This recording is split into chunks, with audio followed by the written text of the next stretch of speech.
Meet you, Sergeant Wendell. He just like to see his veins pop out. Yeah, I'm sure that's what it is. Look, I'm just to be quite honest. The only ordinance I have seen, period, it has to do with being 30 foot of roadway for more than 48 hours. Right. Is there some other ordinance that you want to tell me about? Yeah. So, legislation works. So when he did for the third time, quasi demanded my ID. He didn't really demand it, but he quasi demanded it. Hello and welcome back to Police Overreach, First Amendment Audit. How did the police react when they were caught violating civil rights and forced to retreat in a walk of shame? Let's dive into today's video from Pinellas County, Florida, where Lieutenant Jones and Deputy Sudnick faced an unforgettable confrontation with a citizen who knew their rights. A big thank you to Homeless Audits for capturing this crucial moment. Be sure to check out their channel for the full footage and stay tuned to Police Overreach, First Amendment Audit. Hit like, share, and subscribe so you don't miss our next encounters. Looks like there are sheriffs here now. Went to the bathroom and there are sheriffs. Let's see what they're doing.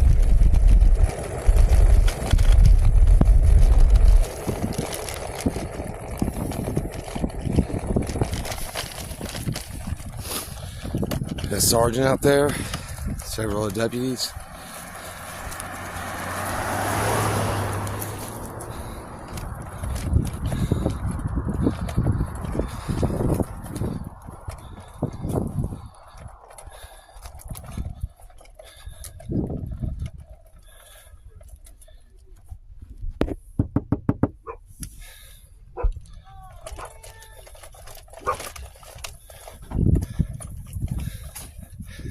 Why is there no camera on these guys? We already did. We already did that part.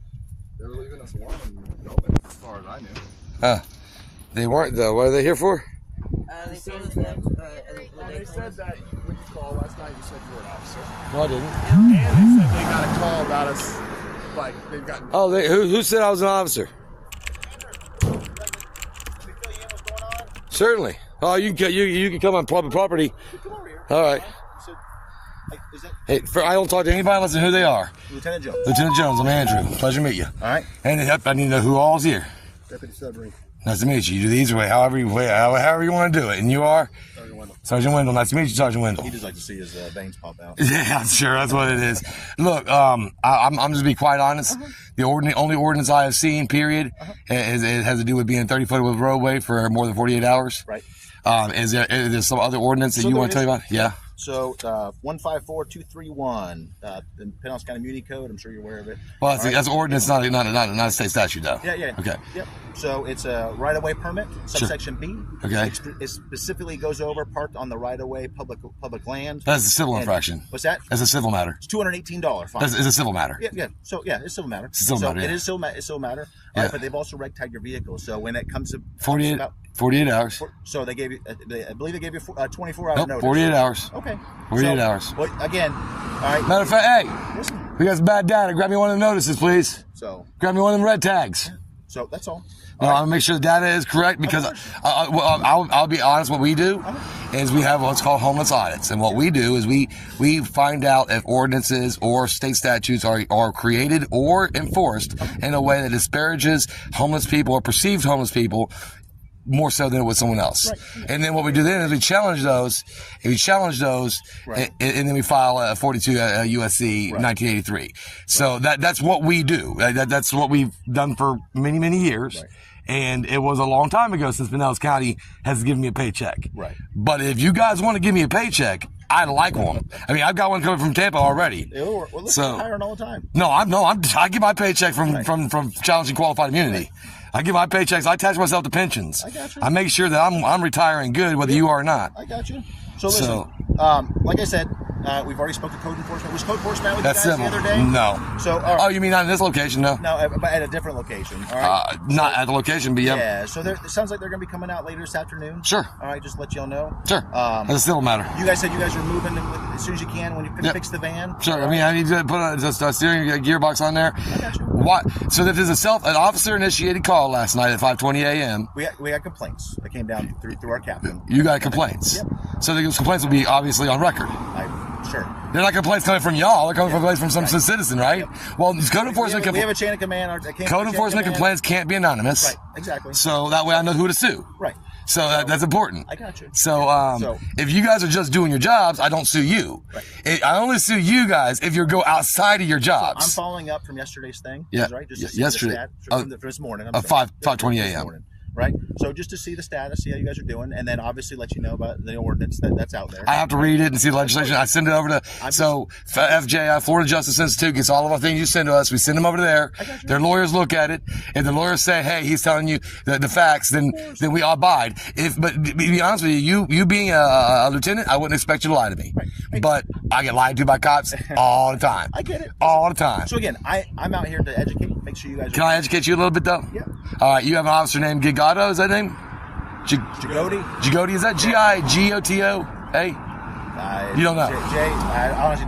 He has this misnomer, a lot of cops have, that if you are stopping for an ordinance violation, then that it somehow institutes a crime and then they can demand ID.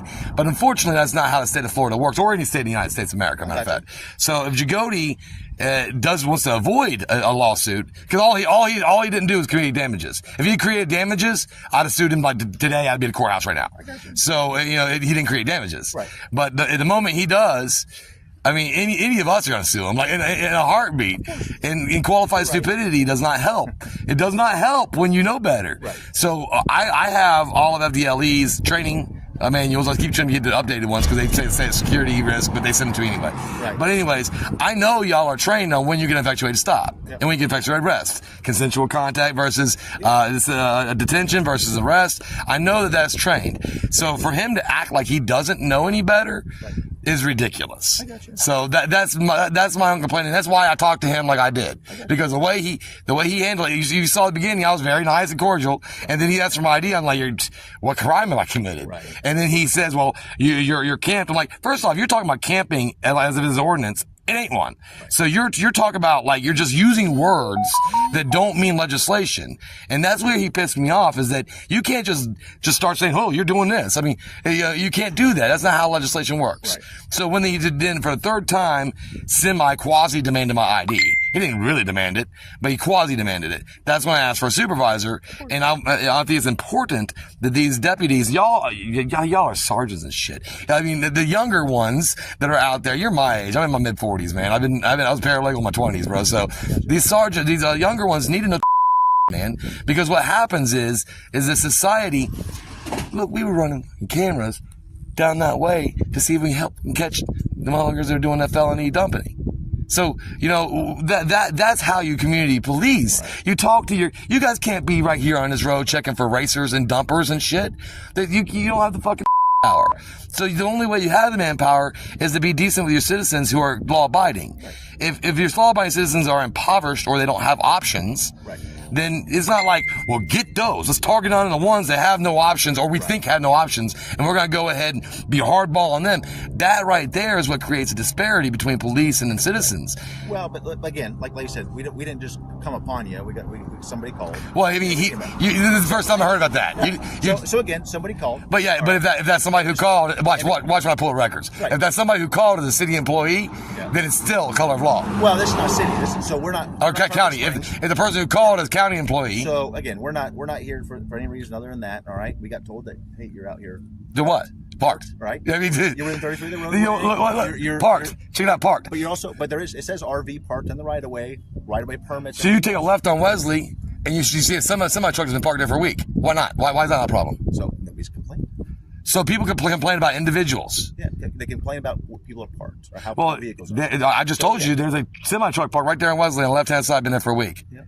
So then we'll go over there. Will you? We'll have Deputy Sudnick go over there and explain to you. I'll go with you then. Okay. I'll go with you. So those things. But here's the thing. But I have deer cams showing that you all let parking on the side of this road all the time.